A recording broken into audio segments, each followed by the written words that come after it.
namanya Jenderal Sudirman, tapi belum terorganisasi. Ketua Partai Tentara kedua itu namanya Nasution. Yang ketiga namanya Yani. Yang keempat namanya Soeharto. Bertahan 30 tahun. Tidak ada Kongres Partai Tentara yang mengganti ketua. Oke, Pak Harto bertahan sampai dilengsarkan. Jadi sebenarnya bukan kudeta merangkak. Ya kita bisa beda pendapat. Sebab itu power struggle. Itu adalah akibat Bung Karno menciptakan dui fungsi.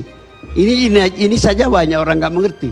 Kalau saya menanya mahasiswa saya mengajar di Unhan, Sesko TNI dan Sekolah Tinggi Ilmu Kepolisian. Kalau saya tanya, siapa yang menciptakan dui fungsi?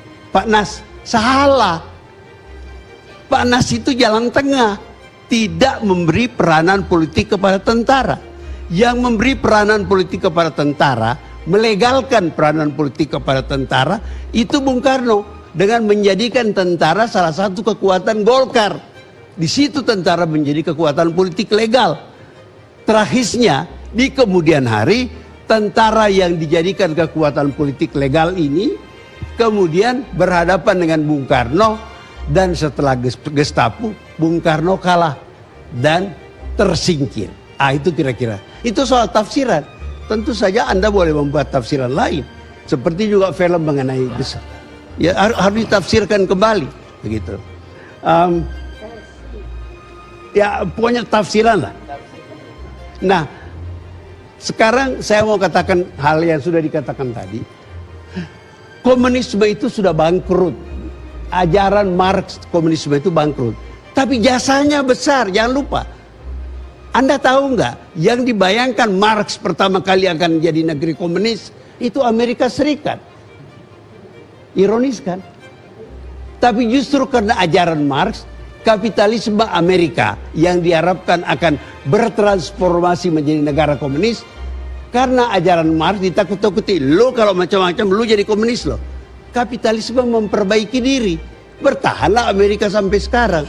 Sedangkan buah pikirannya Marx, Lenin, membuat Uni Soviet, cuma 70 tahun bubar tanpa satu peluru dari Eropa, tanpa satu peluru dari Amerika, bubar aja.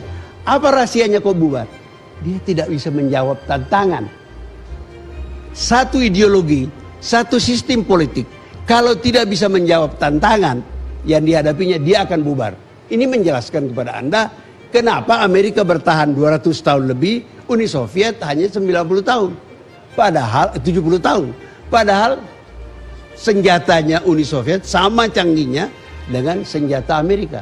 Jadi kembali lagi, kalau negeri itu tidak bisa meladeni, menjawab tantangannya, maka negeri itu akan bubar, nggak usah diserang. Ini jawaban kita, tantangan kita sekarang. Bisa nggak Pancasila menjawab tantangan?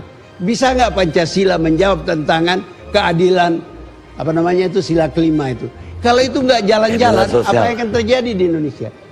Saya ditanya di sebuah stasiun TV mengenai Pancasila. Saya bilang, bagaimana you menjalankan Pancasila? Para pemimpin kita itu melanggar sumpah. Ini negeri yang paling banyak melanggar sumpah adalah orang yang kita pilih. Dan saya jelaskan, kenapa Indonesia tidak maju?